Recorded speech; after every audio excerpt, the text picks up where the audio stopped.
Ok, pessoal, boa noite. Vamos para mais um vídeo. Eu acho que esse é o quinto. Obrigado por todos aí que se inscreveram, que compartilharam, gostaram, etc. E os que não gostaram também, mas viram. O vídeo passado foi mais um... Não chega a ser um desabafo, foi compartilhar o que é esse aspecto da minha vida. E hoje eu vou falar sobre uma coisa uma síntese de como eu enxergo toda essa questão que nós estamos tendo aí, ideológica, e, na verdade, uma guerra pela mente das pessoas, é isso que está acontecendo. E essa guerra pela mente das pessoas, ela é uma guerra, muitas vezes, covarde, porque as pessoas não têm, muitas vezes, ferramentas intelectuais, ferramentas emocionais, psicológicas para aguentar isso.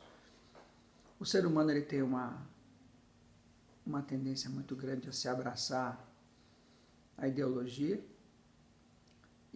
ou ideologias, e aí fica um tiroteio, cada um para um lado, e a coisa fica muito feia.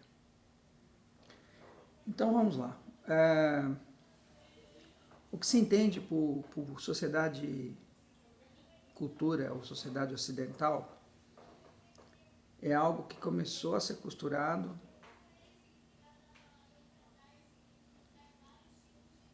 logo depois da morte de Jesus Cristo, e dois desses pilares da cultura ocidental já existiam. Um deles, a filosofia grega. A filosofia grega que já tinha uma ética, uma moral aristotélica, valorização de princípios morais, e isso é diferente de moralismo, é o reconhecimento de que existem valores que devem basear o comportamento das pessoas e que esses valores devem ser cultivados pela sociedade como um todo para que eles possam ter valor realmente. Senão, eles não terão valor. Uma outra característica dessa filosofia grega, se nós pensarmos em Platão, é a distinção entre mundo real e mundo das ideias. Dizia Platão que todas as coisas eram manifestações imperfeitas do mundo das ideias. Desde uma mesa, uma cadeira, o amor em si, e, obviamente, se nós extrapolarmos isso aí, para o Estado e a organização do Estado. Então, a perfeição, para Platão, era algo irreal. Ela poderia ser abstraída como algo que só se encontraria no mundo das ideias. Então, essa distinção clara entre o perfeito e o real era muito clara, né? A questão da utopia como algo que não se alcança. Por outro lado, nós temos, então, parte dessa herança cultural grega em Roma, e o direito romano estabelecendo claramente liberdades e garantias individuais para os cidadãos, o direito de ser julgado e ser inocente até que se provasse o contrário, o direito de ampla e restrita defesa. Então, esses valores, de uma certa forma, eles começaram a ser parte desse arcabouço da cultura ocidental. Nós temos, então, no século III, nós temos, então, o estabelecimento do cristianismo como religião fundamental, ou religião base do Império Romano, e com isso, os princípios do cristianismo, eles são adotados de forma moral e de forma filosófica, e como uma diretriz de comportamento. O que diz o cristianismo? É o princípio da caridade, é o princípio da distinção entre o ser humano e o Estado, Quando Cristo disse, dai a César o que é de César, dai a Deus o que é de Deus. Quando Cristo foi interrogado por Pôncio Pilatos e ele pergunta, tu és rei? E ele, Jesus Cristo fala, meu reino não é deste mundo. Então, para o cristão, os méritos individuais levariam esse cristão a uma situação paradisíaca no pós-vida. Vejam bem a relação entre o paraíso como algo não possível de se conseguir nesta vida e a relação do mérito para aqueles que conseguissem atingir o paraíso. Então, valores dessa sociedade que se criou e que nós chamamos hoje em dia de moral, essa moral judaico-cristã, que se baseia exatamente nos escritos do Velho Testamento, nos escritos do Novo Testamento, na filosofia grega e no direito romano. Muito bem. Como todo mundo sabe, na Idade Média, quando o Império Romano do Ocidente cai, nós temos então o início de uma sociedade feudal. E essa sociedade feudal ela ficou desse jeito, estagnada, até que uma nova onda de que o pessoal chama de mercantilismo, negócios, comércio. Então, pessoas que buscaram com os seus recursos crescer, se desenvolver, fazer negócio. Essas pessoas, então, foram chamadas de burgueses.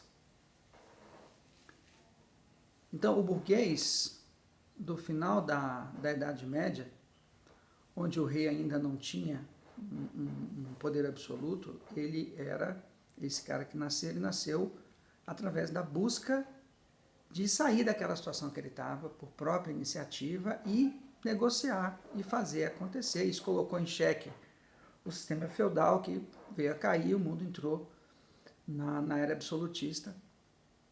E em alguns lugares esse absolutismo funcionou muito bem, em outros lugares não tão bem. Ainda no século XVI nós tivemos um primeiro cisma, a primeira separação com as teses de Lutero.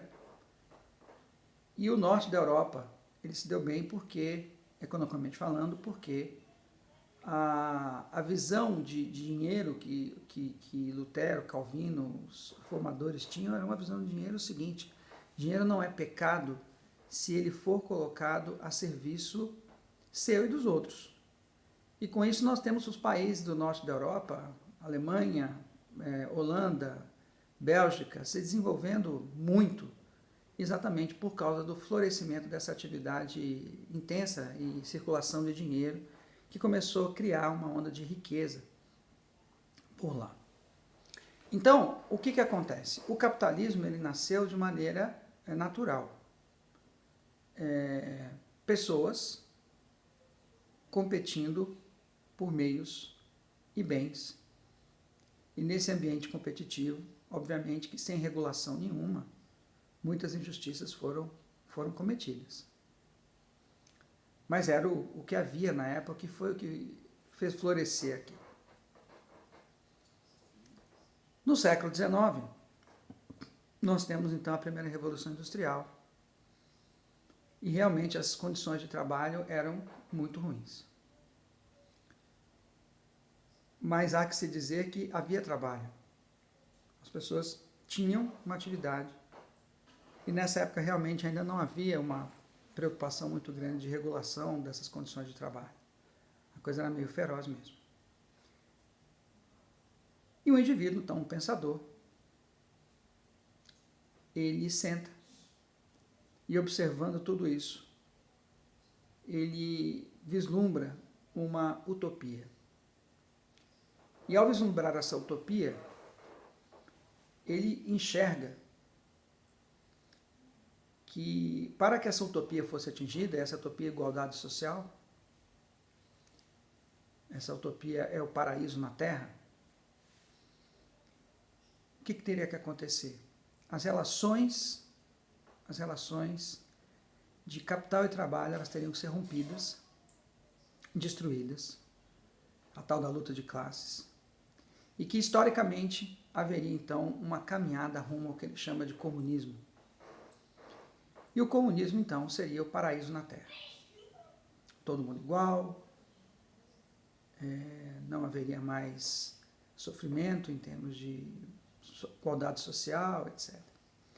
Só que a passagem do capitalismo para o socialismo e depois o comunismo por Karl Marx seria, via de regra, violenta.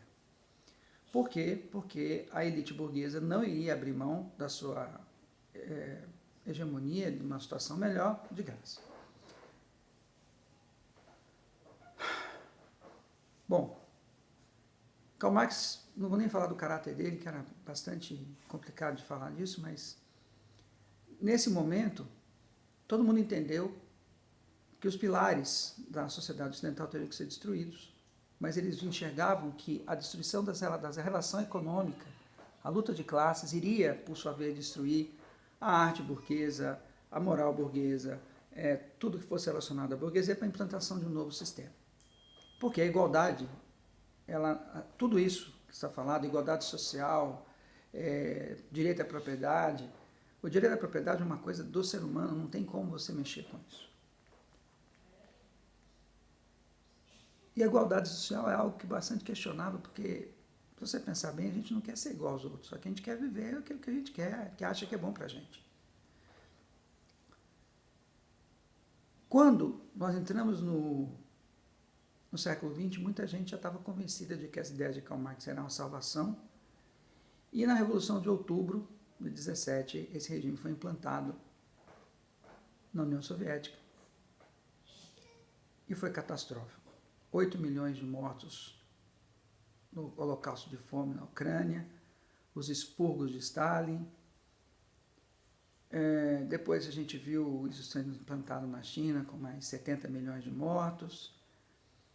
Então, assim, o comunismo, essa utopia, ela matou muita gente. Hoje a gente vê a Coreia do Norte sofrendo, a gente vê Venezuela sofrendo, exatamente porque isso não vai funcionar.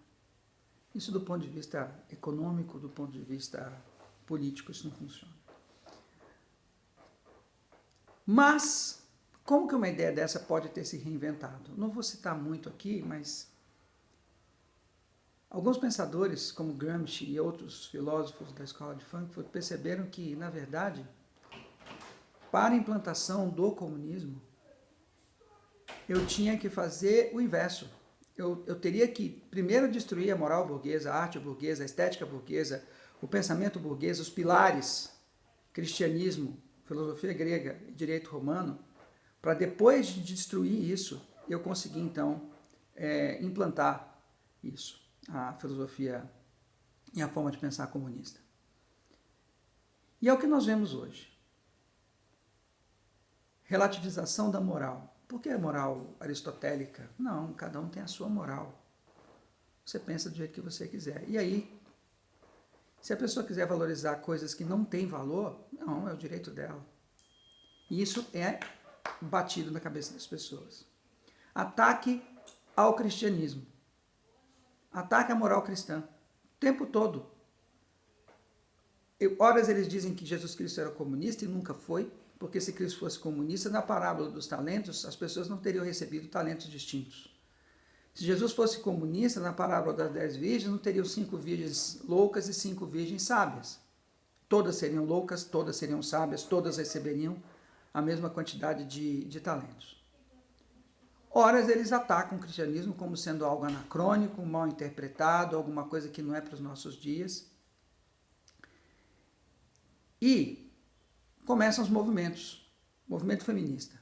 O movimento feminista, se realmente se preocupasse com as mulheres, iria na frente da Embaixada da Arábia Saudita, do Iêmen, reclamar das mulheres que são mortas, apedrejadas nos seus países, muitas vezes porque o marido quer se livrar da esposa, quer arrumar uma outra, acusa a mulher de adultério e a mulher apedrejada sem nenhum direito. O movimento LGBT, mesma coisa. Gays são jogados do alto dos prédios em países árabes sem nenhum direito de defesa. E dizem, o Brasil é o país que mais mata gays. Amigos, o Brasil é o país que mais mata pessoas. São 60 mil mortos por ano nessa terra. 60 mil vidas tiradas por homicídio todos os anos no nosso país. Morre gente demais da conta. E esses movimentos, então, eles pulverizam a energia, de tal maneira que, nessa luta, a sociedade se enfraquece e fica fácil implantar regimes fortes. O problema do Brasil é que nós temos uma moral cristã muito forte. Nós temos todo um conjunto de valores que nós herdamos dos portugueses, que nos fazem forte, e fica difícil querer colocar isso aqui no nosso país.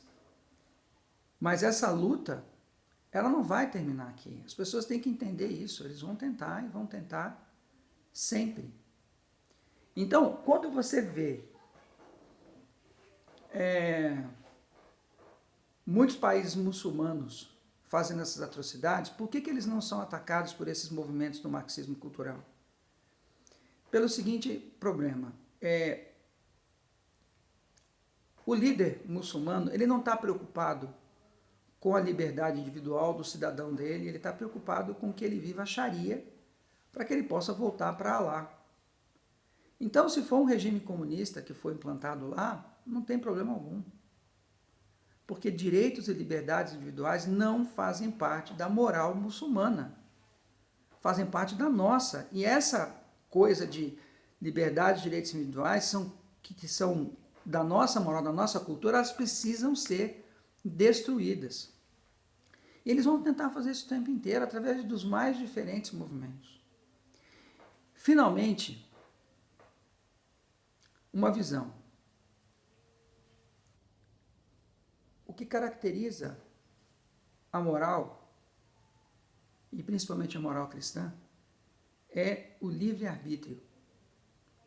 Eu faço o bem porque eu escolho fazer o bem. Eu dou o meu dinheiro a alguém que está necessitado, faço uma doação a uma instituição porque eu quero fazer. Então, numa sociedade onde há liberdade, eu posso ser bondoso ou não, eu posso ser altruísta ou não, eu posso ter um bom caráter ou não. A partir do momento em que eu vivo numa sociedade onde o Estado ele domina tudo, eu perco o meu direito de ser bom, eu perco o meu direito de ser altruísta, porque eu não faço mais as coisas porque eu quero. Isso, do ponto de vista teológico, é diabólico. Segundo conceito importante, um regime, uma ideologia que me prometa o paraíso na terra é, na moral judaico-cristã, diabólico também. Porque nenhum homem pode prometer isso, e o homem, sem a ajuda de Deus, ele não é capaz de atingir esse estado, esse nirvana. A nossa recompensa, de acordo com a moral judaico-cristã, ela é no pós-vida, após uma vida aqui na Terra, onde a gente vai pecar, vai levantar, vai errar, vai acertar, vai brigar, vai fazer, vai acontecer, e depois a gente vai ser julgado. Qualquer coisa que nos prometa o paraíso na Terra, qualquer coisa que nos tire o direito de sermos o que quisermos ser, qualquer coisa que nos impeça de nos basear em valores que sejam sólidos e aceitados e aceitos e fundamentados num processo histórico, essa ideologia não está com nada. Essa ideologia não está com nada. Eu prefiro os fundamentos da sociedade judaico-cristã, da sociedade ocidental, que trouxeram a humanidade de uma era de trevas até o estado que nós estamos hoje em dia. É perfeito? Não é. Não é perfeito. No caso das relações de trabalho, nós tivemos o Estado como agente regulador, e em muitos casos de maneira muito positiva, regulando as relações de trabalho, de tal maneira que nunca se teve tanta riqueza quanto hoje nós temos. Então, eu agradeço a todos pela paciência, esse vídeo foi um pouquinho maior, e, por favor, deixe seus comentários, compartilhe, se inscreva. É muito bom ter esse retorno de vocês e poder, de uma certa forma, compilar as minhas ideias e colocar de uma forma que eu possa ver depois e mostrar para os outros, tá ok? Tenha uma ótima semana aí, uma boa semana pré-eleição, que Deus esteja conosco. Grande abraço.